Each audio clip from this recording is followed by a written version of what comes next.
Paul, premier épisode. Ça enregistre, on peut commencer. Oui, je m'appelle Paul Gogo, j'ai 25 ans, j'ai des lunettes, j'ai l'air intello, mais je me considère pas comme étant un télo. Je dois faire 1m82 et je suis mal rasé, j'ai beaucoup de cernes, je dors très mal la nuit. Je suis journaliste et je suis parti m'installer en Ukraine quand les manifestations ont commencé. La situation a tourné à la guerre. Et donc je me suis retrouvé à couvrir une guerre sans être parti dans l'esprit de couvrir une guerre.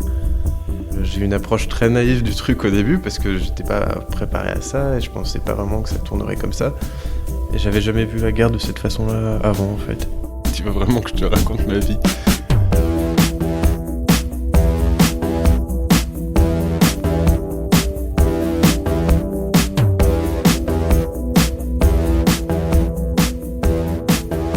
Trois, deux, 1.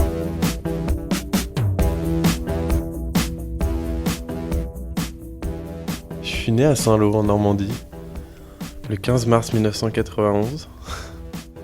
Ça fait un bon moment qu'on est normand dans la famille en fait, et du coup, j'ai pas une famille qui a beaucoup bougé. Donc ouais, toutes mes racines sont vraiment dans le coin en fait.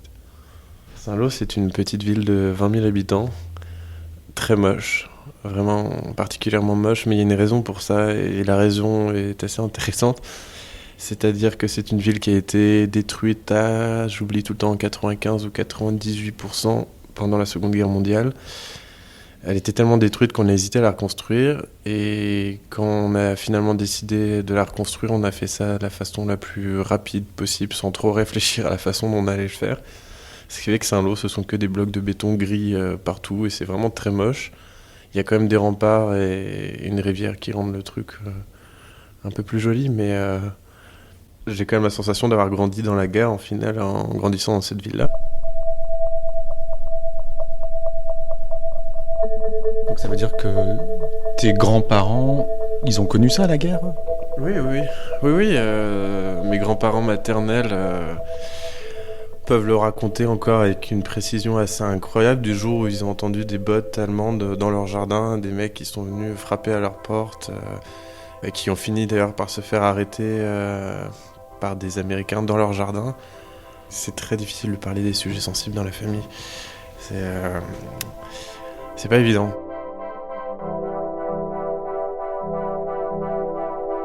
Pendant toute ma jeunesse, j'ai été amené à rencontrer des vétérans américains, des personnes qui ont vécu la guerre, qui étaient à Saint-Lô pendant les bombardements de la ville, quand la ville a été détruite. La libération de Saint-Lô, on me l'a raconté des dizaines de fois. Je connais les points clés même de la région où il s'est passé des choses. Les blocos partout. Toute ma jeunesse aussi, c'est arrivé combien de fois qu'on soit obligé de faire évacuer la moitié de la ville parce que pendant un chantier, on retrouvait des bombes sous la terre. Enfin, Saint-Lô, il y a vraiment une histoire incroyable, quoi. C'est vraiment toute la ville qui a été détruite et on a des remparts. Enfin, il y avait une partie de la ville qui s'est abritée dans des souterrains sous les remparts. Enfin, il y a plein d'histoires, des milliers d'histoires en fait.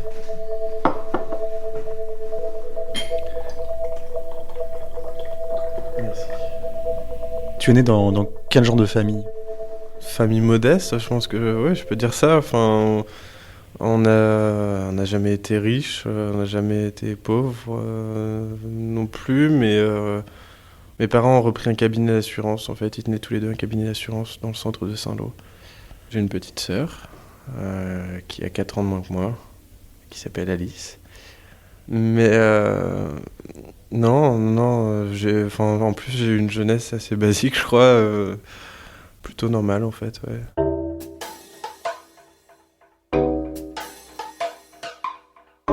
Je suis pas habitué de parler de ma famille comme ça. J'ai eu un problème avec l'école qui m'a un peu pourri ma jeunesse en fait, je crois. Ça m'a toujours emmerdé en fait.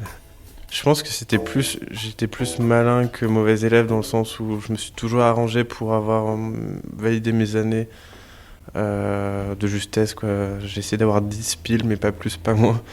Enfin, malin ou feignant, je sais pas, mais du coup, c'est une catastrophe, quoi. Donc ça veut dire que tu étais quel genre d'enfant et d'adolescent ? Qu'est-ce qu'on disait de toi ? Oh, j'étais très timide. J'étais très timide. J'avais pas beaucoup d'amis en fait. Non, je pense que c'est aussi pour ça que l'école a été difficile. Enfin, j'arrivais juste pas à me faire des amis. Je me rappelle que mes premiers jours au collège, je me suis fait, c'est triste, je me suis fait taper par quelqu'un dans la cour. Enfin, j'ai fini aux urgences et j'ai jamais eu d'amis quoi. Enfin, ça vraiment, enfin, j'en ai eu, mais ça a quand même été très compliqué.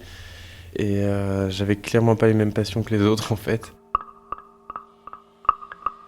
Dès très jeune, je m'incrustais à toutes les conférences de presse de ma ville en fait. Alors que j'écrivais pas, enfin ça me regardait pas du tout. Mais tous les événements publics ou conférences de presse, dès que j'étais au courant, j'y allais en fait. Et donc je me rappelle très bien que le maire de ma ville m'a pris pour un mec bizarre pendant un bon moment. Jusqu'au jour où il est même venu me demander ce que je foutais là. Alors ça aussi c'est assez étrange, mais je me suis toujours senti lié à l'actualité du monde en fait. Je me rappelle, on avait même créé un club journal au collège. On était 3-4, un peu les gens qui n'étaient pas aimés des autres au collège, et avoir monté ça, personne lisait le truc.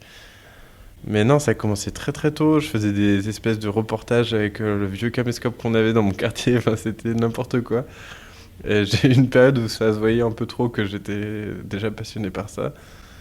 Et je pense que les gens se foutaient un peu de ma gueule à l'époque. Mais du coup, non, je sais pas, c'était un intérêt journalistique ou je sais pas, j'étais curieux. Et puis ces vétérans américains qui venaient, c'était quand même des leçons de vie. Au final, à chaque fois, ils avaient quand même vécu une vie particulière. Pour certains, ils avaient inspiré des films américains qui sont devenus super connus sur la Seconde Guerre mondiale. Donc, c'était quand même des gens passionnants à rencontrer à chaque fois. Et du coup, non, je me suis intéressé rapidement.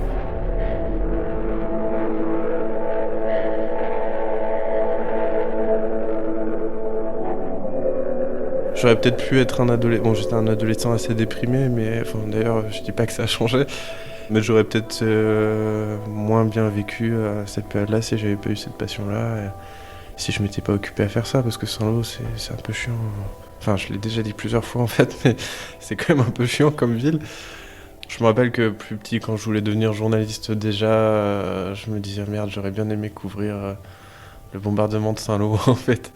Ça aurait été un peu compliqué, mais des événements comme ça, en fait, que j'aurais rêvé couvrir et que je le vis pas trop mal parce que je pouvais vraiment pas vu que j'étais pas né, mais non, ça, j'ai toujours un peu vécu les choses comme ça.